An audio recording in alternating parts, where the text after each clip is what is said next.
de muy jovencita, prácticamente de niña, con unos 11 años o así, a escribir, que no a mostrar lo de mostrar los primeros poemas, los primeros escritos fue muchísimo tiempo después, años, ya casi en la adolescencia tardía. Las pretensiones, mmm, ninguna, yo te diría que ninguna. Pretensión no, porque no había un móvil económico, obviamente, ni había un móvil de reconocimiento. Era más una cosa de una especie de saldar una deuda para conmigo mismo, ya en mi más tierna infancia, volcar en el papel eh, las cosas que a mí me reconcomían, que a mí me movían, que yo veía y que una cierta desazón, porque cuando estaba bien no tenía necesidad de escribir, pero sí cuando había esas desazones, esos pequeños traumas, por decirlo de alguna manera, cotidianos, sí que sentía la necesidad de ponerlos sobre el papel para entenderlos. O sea, es como si fuera una explicación.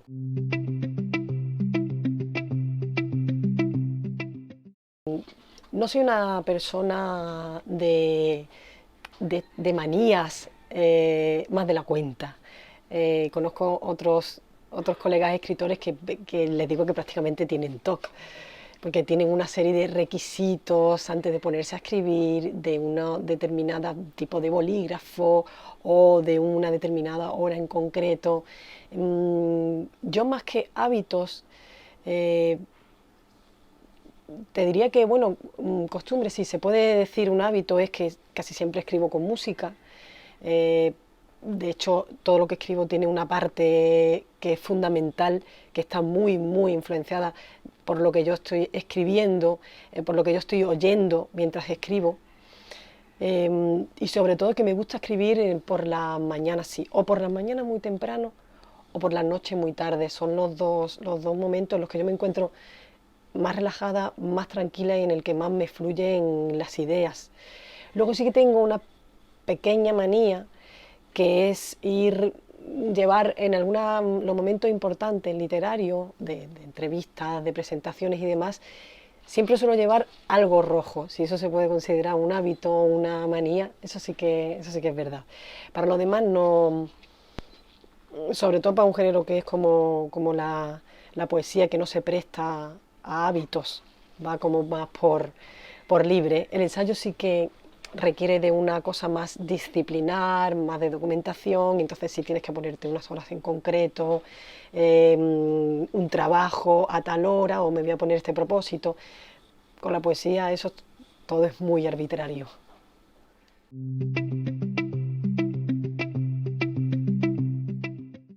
Esa pregunta es mejor que la que me suelen hacer siempre, que es como que te inspira, porque esa me cuesta mucho trabajo responderla. Eh, pues yo casi que te diría que no se reflexiona mucho, porque es una puerta, diríamos que la poesía es una puerta que te abre hacia la reflexión, pero no es una reflexión en sí misma. Te abre esas compuertas a que tú la leas, entiendas o no, ahondes o no, porque hay quien lee un poema y se lo toma literal y bien está. Eh, pero sí, diría que es una puerta a la reflexión, pero a la hora de escribirla es, no sé si improvisación, no exactamente, pero sí es un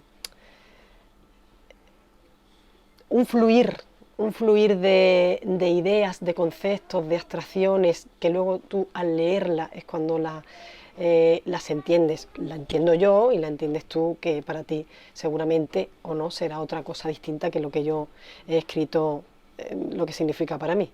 Pero más que eso, una puerta que se abre hacia la reflexión.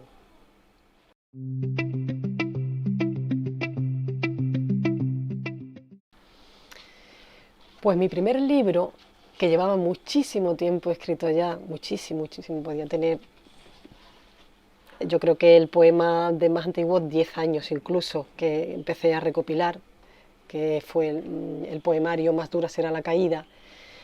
Y hasta ese momento no había pensado humildemente, porque yo decía, bueno, esto es algo que yo he escrito, pero bueno, pues es para mí, es como mucho para enseñarlo a amigos, a familiares.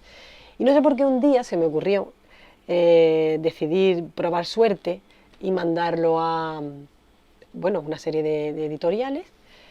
Y tuve la suerte que creo que fue a la segunda que mandé ya me contestaron diciendo que les había gustado mucho y que querían editármelo, lo cual fue una sorpresa grandísima porque yo es que hasta ese momento no me lo creía. Entonces cuando ya se puso la cosa seria, que me enviaron el contrato y demás, que yo decía, ostras, que esto es real, que esto es de verdad. Entonces ya se hizo más patente y bien, pero fue todo como al principio una vorágine de cosas que todo he aprendido muchas cosas, pero en ese momento todo era nuevo, tuve que aprender muchísimo sobre edición, no la edición, la parte puramente de editar, sino todo lo que conlleva, las figuras que hay detrás, etcétera, etcétera. Y ya está hoy.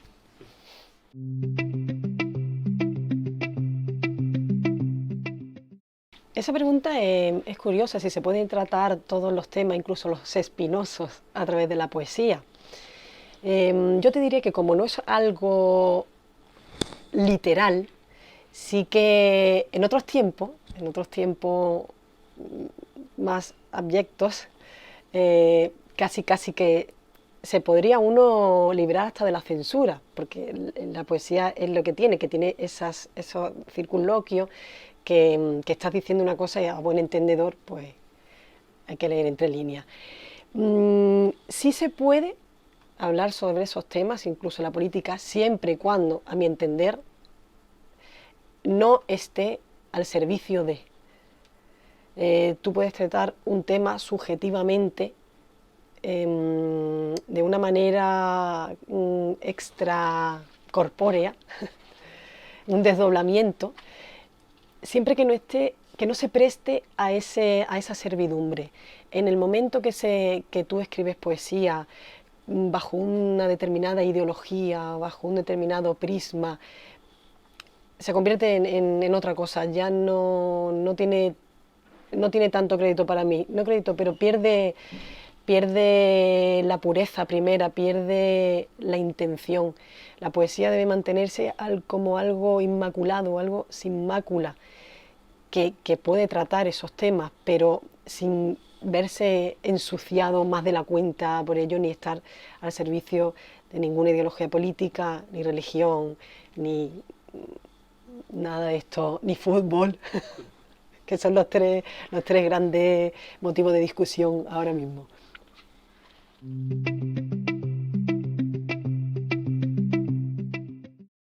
Rotundamente no, de la poesía no puedes vivir. De hecho, si te fijas en todo, dime o nómbrame un solo poeta que en vida se haya hecho millonario. Habrá alguno, supongo, pero no, ahora mismo te pones a pensar y de pronto no se te ocurre ninguno. Sí, a lo mejor puede ser que Neruda no tuvo una mala vida, pero muy raro, como diría aquel. La fama es una pena, pero muchas veces se alcanza póstumamente. Se ve que los poetas somos como anacrónicos, como vivimos como una distopía extraña, en que nunca vivimos en nuestro tiempo, siempre vivimos en otro, más adelante, más hacia atrás, pero somos como siempre los grandes incomprendidos del momento. Entonces es muy difícil que el poeta, si no toca otro género, y aún así ya la literatura sabemos que es muy difícil, dificilísimo. Tienes que estar en el momento exacto, adecuado y rodearte de X, en fin, para a lo mejor suene la flauta y entonces vendas un montón y ya eso es otra harina de otro costal. Cuesta muchísimo.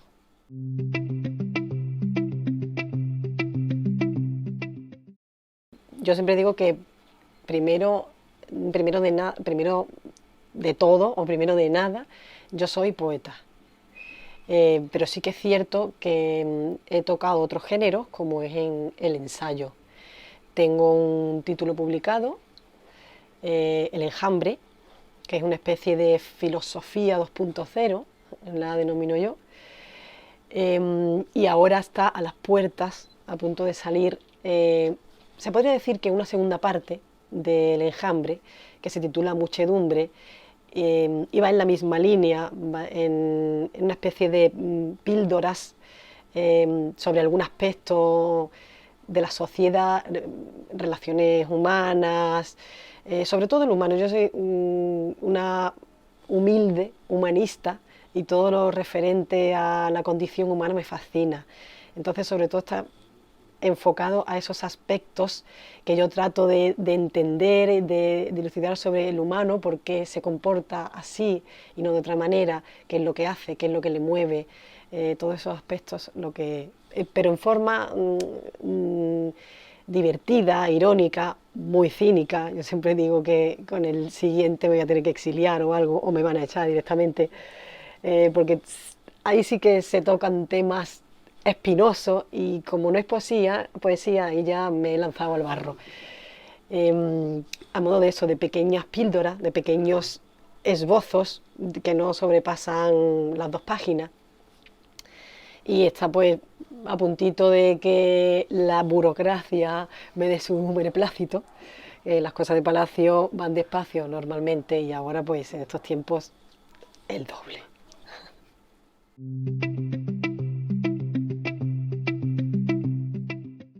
No me tires de la lengua, no me tires de la lengua. Que tengo además artículos escritos sobre ese tema, sobre todo eso del coaching y de los coaches. En poesía bueno, no he tocado ese tema, pero en el ensayo sí que lo he tomado y no lo son, no son los nuevos poetas, ni son los nuevos mesías, ni son... Bueno, ni son nada nuevo, porque es una figura que se le ha puesto un nombre ahora, un anglicismo, pero que es una figura que ha estado siempre. Siempre ha estado el amigo que parecía que todo lo hacía bien y te intentaba dar esos consejos que tú no habías pedido previamente, solamente que ahora los cobran. Pero no, rotundamente soy muy crítica con esa figura en el ensayo. De hecho, hubo una vez, haciendo un paralelismo ya y uniendo un poco, en el que escribí una especie de parábola, que se llama la parábola del agua, que estaba contada a modo de fábula, y un colega me hizo una reflexión o me hizo una crítica constructiva y para él, que él consideraba buena. Me dijo, te ha quedado muy Paulo Coelho. Y yo entonces dije, aquí algo falla, aquí algo falla. Entonces luego escribí otro artículo criticando ese mismo que yo había escrito antes, porque las comparaciones siempre son odiosas, pero en este caso yo decía, yo no me quiero parecer a Paulo Coelho. Yo leí un libro de Coelho, en Verónica decide morir. Yo no era un autor que yo conociera más allá de la gente, por los comportamientos y por el tipo de persona que leía normalmente Coelho, y digo, bueno, yo no hay que ponerse, no me gusta ponerme vetos a nada. Entonces leí ese libro, que lo tengo además por ahí por casa, y cuando lo terminé, sin saber yo nada de antemano, yo dije, pero esto es un libro de autoayuda o algo así, más bien, me daba a mí esa sensación de moralina un poco que no me gustaba. Entonces, cuando me hizo esa crítica, el pobre hombre, que a él le parecía que estaba muy bien, yo dije, no, aquí vamos mal, vamos por mal camino.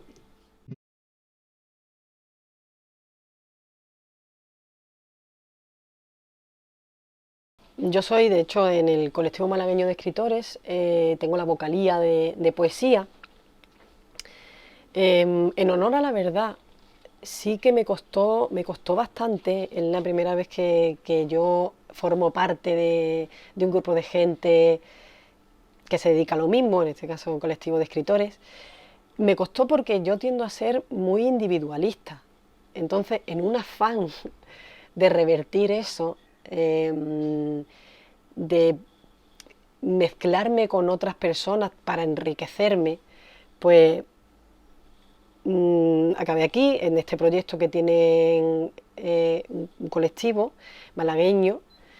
Y bueno, de momento bien, con sus luces y sus sombras, obviamente, pero bueno, lo que tiene de bueno es que yo diría que la unión hace la fuerza. Es un nombre que se identifica y que, ¿por qué no? No sé, en cierta manera, no que dé un cierto caché, pero es como cuando tú o te autoeditas o editas en Amazon o editas en edición tradicional.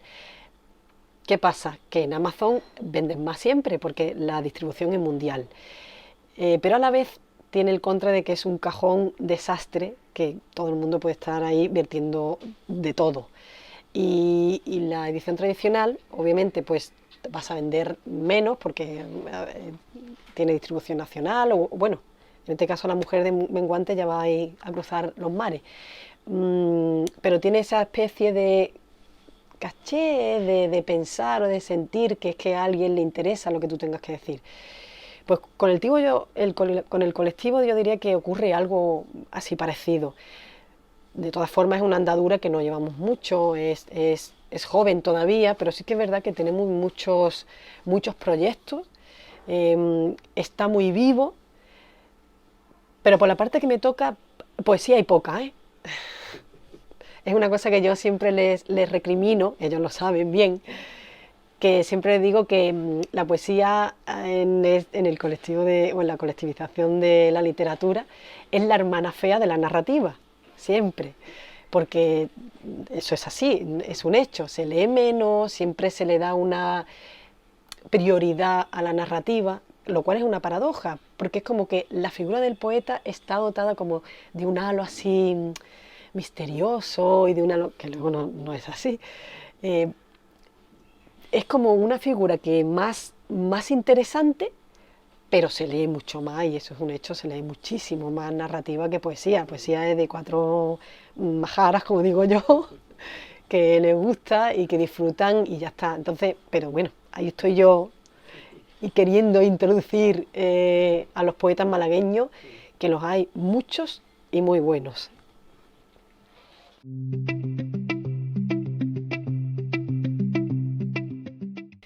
Sí, sí las uso para dar a conocer mi obra y sobre todo para tomar un pulso de la sociedad que me lleva luego a escribir buena parte de los artículos o de mis píldoras de ensayo, digamos, porque son las redes sociales, sobre todo Facebook, que es la que yo más me manejo, son un caldo de cultivo, es algo totalmente inspiracional para mí.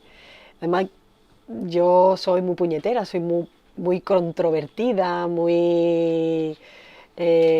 a que se abra un debate, a que se opine, bueno, he tenido muchas movidas, muchas, que yo digo siempre y cuando no es fiesta, pero yo lo entiendo, porque yo soy de dar ahí en la llaguita y de mover las raíces un poco, de mover las ramas para que caigan los frutos.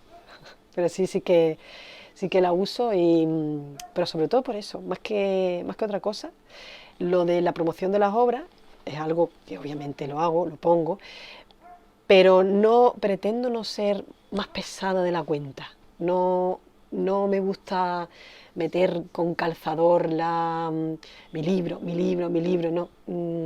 Sobre todo yo pongo y algunas veces pongo enlaces o cosas, pero no es la norma ni mucho menos.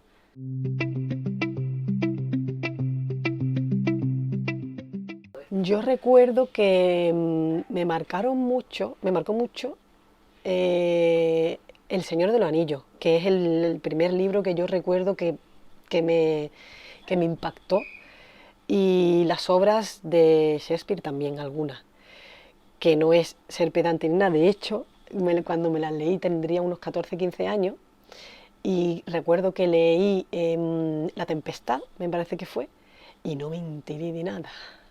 O sea, no me enteré de nada. Luego me lo volví a leer otra vez las obras de Shakespeare ya cuando tenía 20 y tanto, y entonces todavía la entendí bien y me encantaron. Pero sí que el primero que me impactó fue El Señor del Anillo, que me lo leí igual por la misma época, porque una tía mía, que es una gran lectora y también escritora, tenía una biblioteca en su casa fabulosa.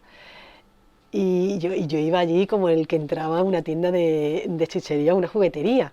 Entonces yo vi ese libro que dije, este libro tan gordo, ¿esto de qué tratará esto? Y claro, empecé a leérmelo y me quedé enganchada en esas descripciones, a veces abusivas, sobre todo, ahora no, viendo la perspectiva, pero en el momento decía, hay veces que se me hace muy pesado porque es que son 3 páginas para describir una hoja de un árbol. Bueno, Tolkien. Pero sí que fue el primero que a mí me impactó y me llevó a pensar que con la literatura se podía viajar sin moverte del sillón.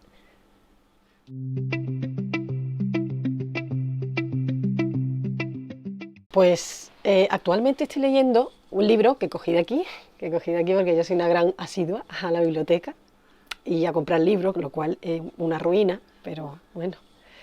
Y es En el camino de Jack Kerouac, el referente de la generación beat, los beatniks y todo eso, que tenía yo ganas de meterle mano. Quería ponerme con esa época de Estados Unidos, esos viajes en coches antiguos por esa América tan grande, inexplorada y todo lo que conllevaba.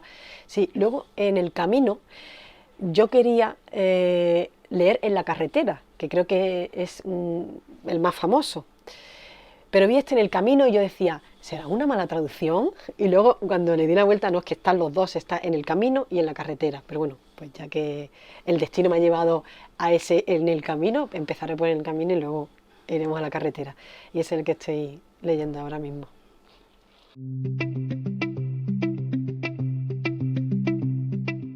La biblioteca de la Red de la Miel me ha dado muy buenos momentos.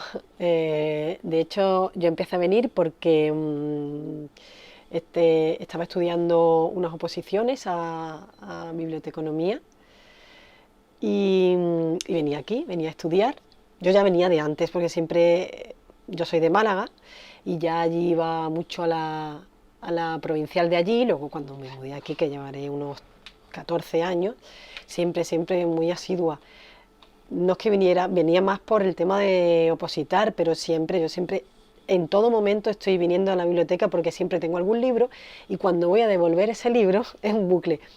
Digo, yo vengo pensando ya, no te lleves, no te lleves, no te lleves, que tienes lectura en casa, pero venir a la biblioteca a dejar un libro y no llevarme otro se me hace muy difícil, muy difícil. De hecho, no pensaba llevarme ese de En el camino que te he comentado.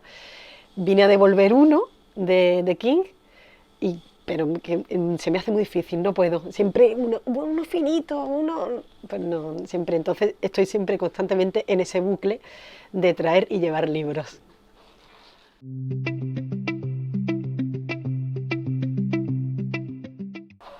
Yo, de los míos, como recomendación, pues te diré que depende de los gustos de la persona. Yo de momento, y digo de momento porque no sé lo que el futuro me deparará, soy poeta y ensayista. Entonces, si tú no eres una persona que lee poesía, es más, te la repampinfla, no te gusta, no lees, no te voy a recomendar un poemario, te recomendaría uno de los ensayos, un ensayo en este caso todavía el que está publicado. Si te quieres pasar un buen rato y que de manera subrepticia, digamos, te deje algún pozo, que es lo que yo he tratado, que te pases un buen rato, pero que a pesar de ti te lleve a plantearte algunas cuestiones que dirimo en el libro, que de eso se trata, de que deje ese pozo, de que casi sin darte cuenta te lleve a ese cuestionarte cosas. Entonces, ahora si eres un apasionado de la poesía y te encanta y quieres descubrir nuevos autores o lo demás, pues entonces, pues, no sé, La mujer menguante, por decir el último.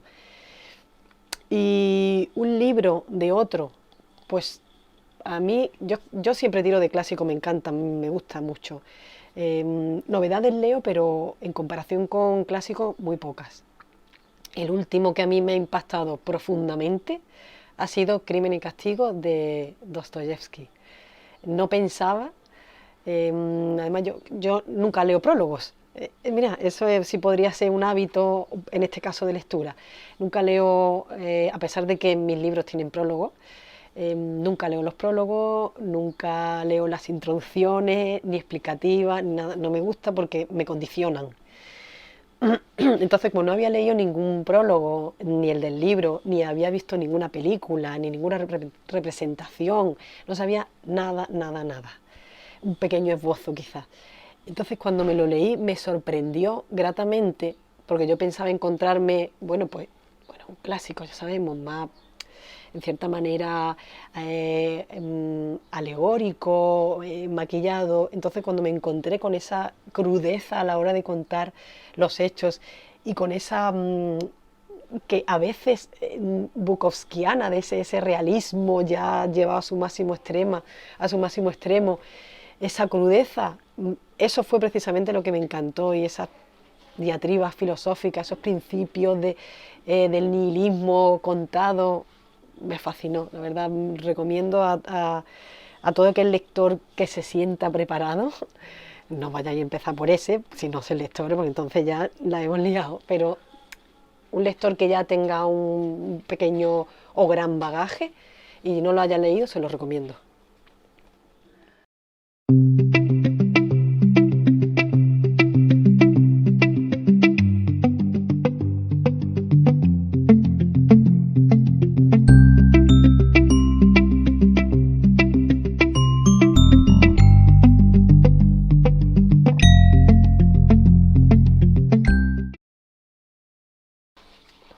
Ahora los fans de Coelho me van a poner tibia.